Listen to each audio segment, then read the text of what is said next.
Hello Internet! Welcome to Random News of Gaming for March 2023, the perpetually late and gay news show where I talk about the news stories that interested me over the past month. At least this time I have the excuse that I've actually been working on this Top 40 soundtrack series, just saying. If you've been watching it, I hope you're enjoying it. Part 4 will take a long time, so bear with me. But for now, let's jump into the news. Or the olds at this point, I guess. There were only two really major things that happened last month that I care to talk about, so this video might be on the shorter side, but anyway, here we go. The first major thing of the month was the Nintendo Direct, and there were one or two things that might interest me, such as the Bot and Kaitos remasters, but for the most part, they mostly showed off stuff that we already knew about, which is kinda normal for presentations like this, so, well, it met my expectations at least. But the most noteworthy thing that came out of this event actually happened right after, as people found out that The Legend of Zelda Tears of the Kingdom is going to be $70. Which means this is a first for Nintendo, after Microsoft and Sony have already been doing this. And to be honest, it kinda sucks. Fortunately though, it doesn't affect me because I was able to snag one of those special editions, just saying. But it was also weird because a lot of retailers that were selling this game had some discount vouchers and stuff like that that made the game cheaper than its retail price. But if you go digital, gotta fork over that $70 even though there's like no physical production costs or anything like that. So much for the benefits of our digital future, just saying.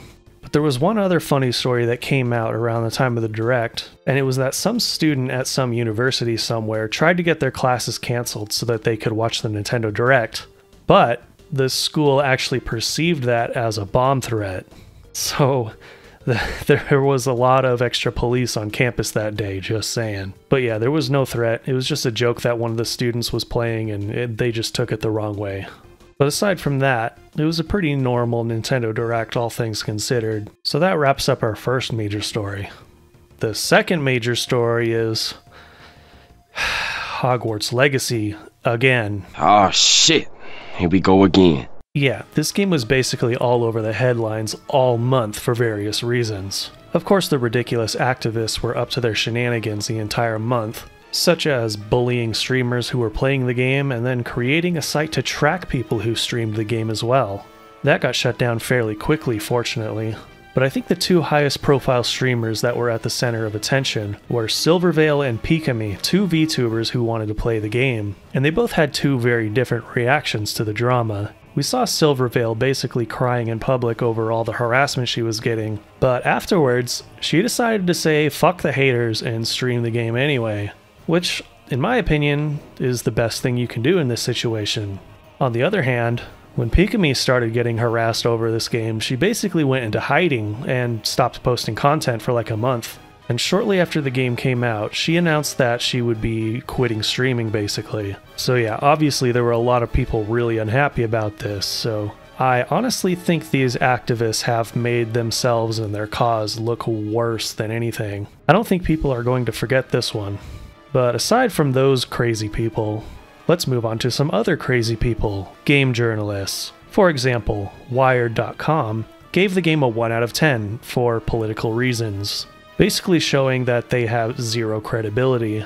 We also saw GDQ, Games Done Quick, ban Hogwarts Legacy and all Harry Potter games going forward. And that's not really that surprising if you know anything about how GDQ operates. But despite all of this activism and all of this bullshit, Hogwarts Legacy still sold 12 million units in the first week. Honestly, if it wasn't for all the negative press and all the bullshit surrounding this game, it probably wouldn't have even sold that many. But it just goes to show you that internet boycotts don't work. Just saying.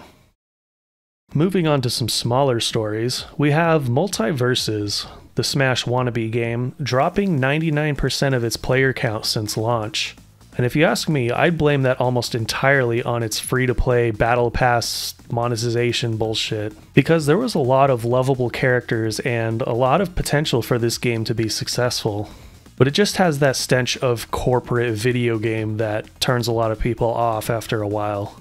Hell, I didn't even try it once because of the way the game worked and how it was monetized and all that.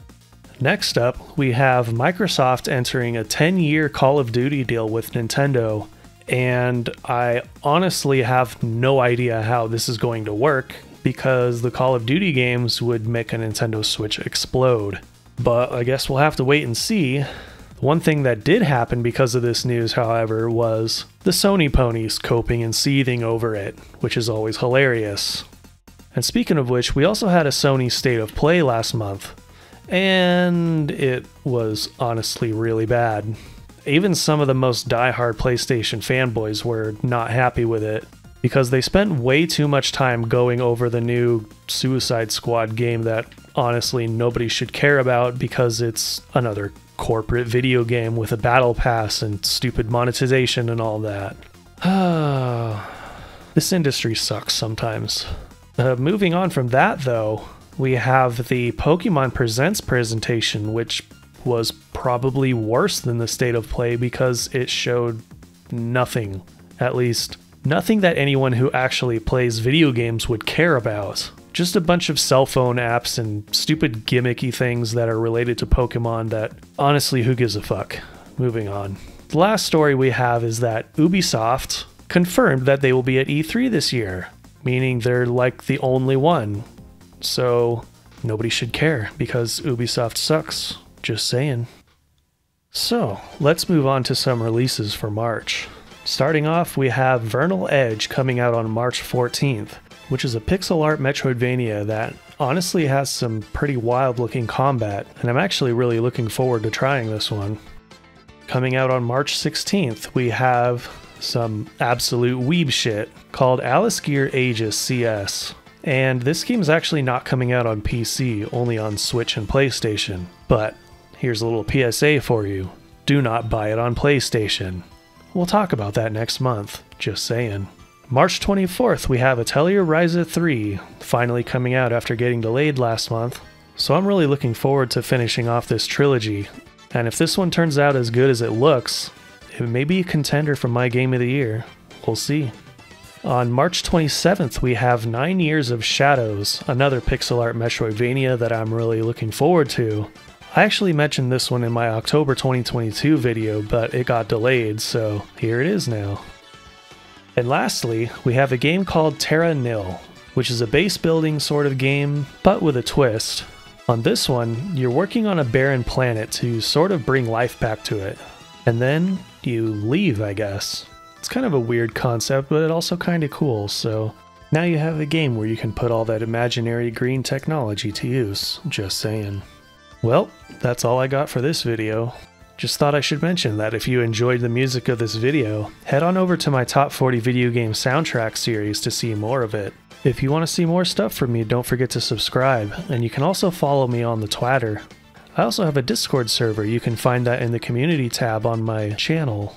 It's a goofy place where nerds can go to have fun, and we do a little trolling, just saying. But anyway, have high standards, low expectations.